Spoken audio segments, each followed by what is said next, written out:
I'm now in conversation with Todd Maddox, who's joined me from a very exotic location by the look of it in the USA.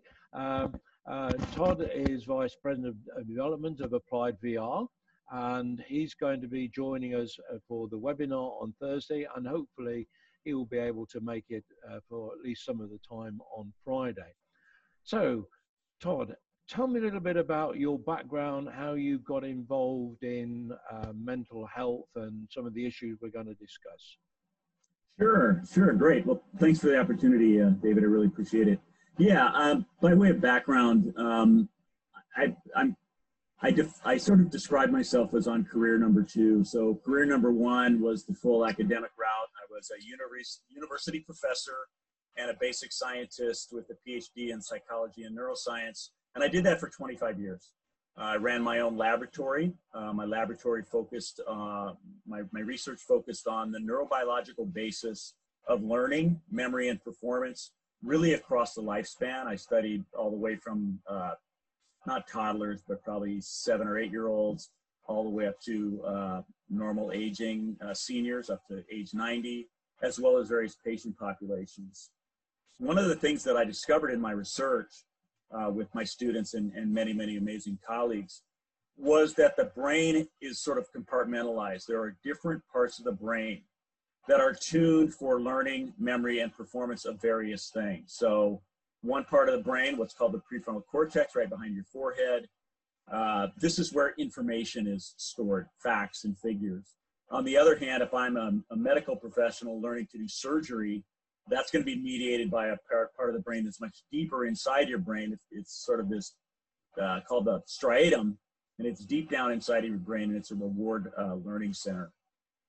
About 4 years ago, I left the ivory towers and entered the private sector, and sort of discovered immersive technologies through a friend. I had always thought these were for gaming.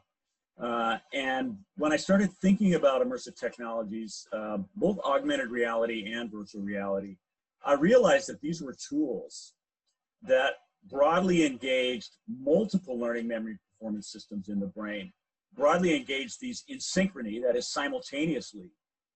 And what that does is it spreads the wealth of the learning that's happening in this immersive technology while reducing the load on cognitive processing, which is good because cognitive working memory and attention are really bottlenecks on learning. I have been working in VR for about 3 years. I recently landed this position as VP of R&D with Applied VR, which is focused, is a digital therapeutics company focused really heavily on pain management. And one of the things I love about Applied VR is the emphasis on evidence-based development. So science is the foundation of what we do at Applied VR. And of course, as a scientist, I resonate very heavily with that. So that's sort of a quick summary of about 30 years of my life.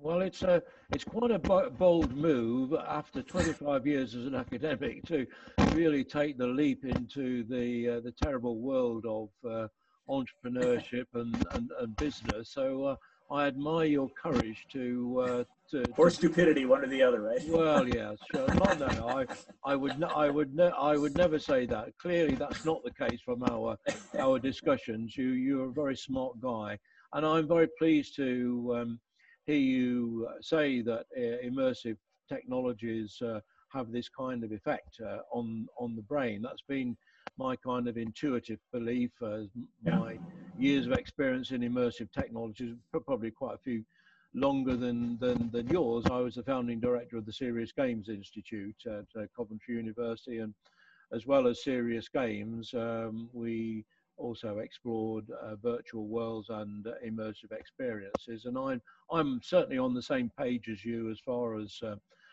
immersive technologies are concerned.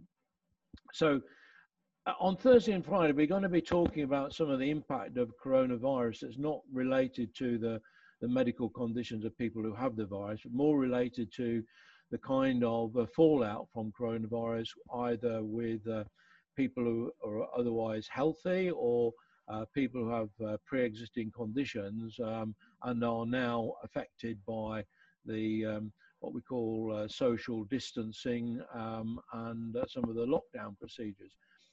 I was very interested in what we were talking about earlier on before we started recording this, and I think it's a point worth making that you have some issue with the phrase social distancing. Would you like to explain what that issue is? Sure.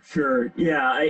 So, look, I mean, I don't want to be hypercritical of whoever came up with the term. I get it. But, when you really think about this, right now, dealing with this virus, we need to be closer than ever socially.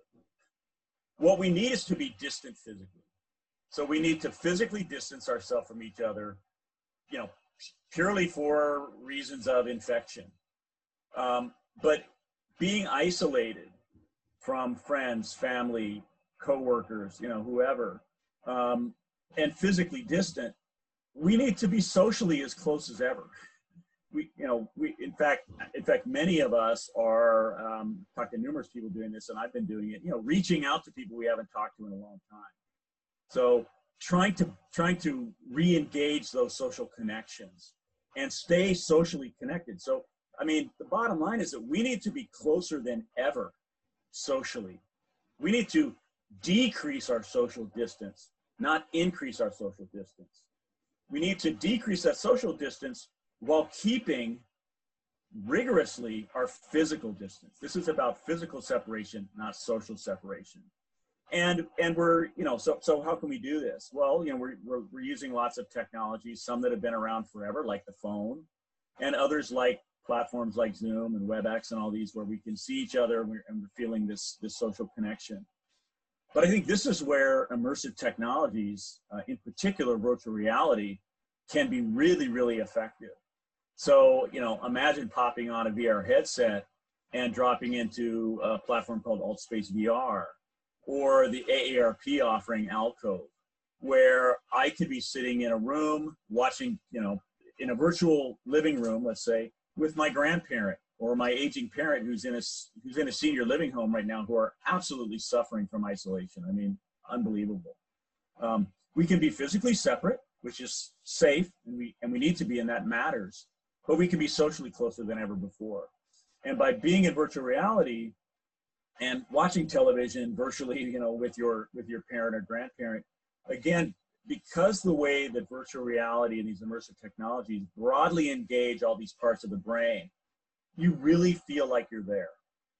And that's critical. Feeling like you're there, feeling like you're socially close is so important right now. And, Zoom is great, phone calls are great, I'm not denying that, but the ability to immerse yourself in a new environment and be socially present and virtually physically present with that person is just going to be incredibly valuable for people's mental wellness. Yes. On that topic, do you think that when the coronavirus situation is resolved in some way, and who knows when that's likely to be, I don't see it being something in the near future, many of the things that you and I may have taken for granted in our lives, the ability to travel to distant places, all of the things that have led to families being separated by distance, all this social mobility that we've had, certainly during my generation, that may no longer be readily available or affordable to the majority of the population. So you think in that sort of context, then that the world of immersive experiences and VR are going to, in many ways, replace all of the things that we previously took for granted.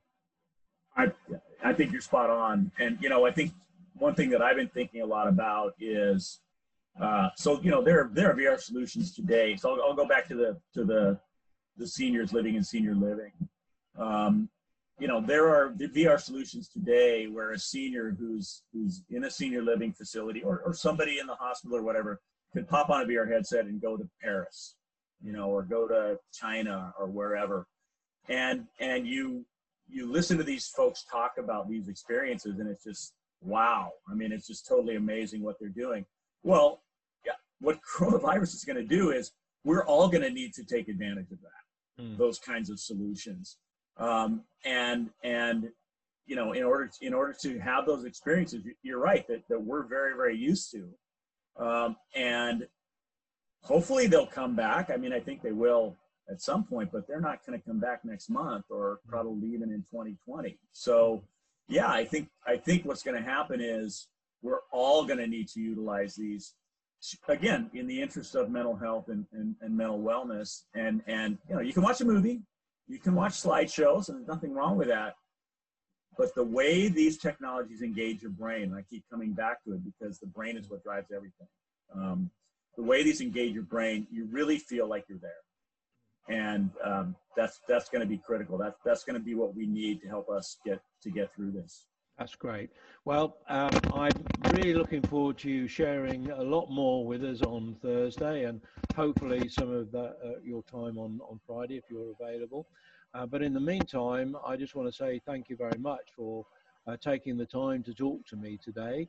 I'm going to be publishing this video on YouTube and also on a website called ISDM, International Society for Digital Medicine, where I'm keeping a gallery of all of the panelists' presentations, and hope over a period of time we can build up a nice community of people who feel passionately about trying to influence the future of health and well-being for as many people as possible through our work.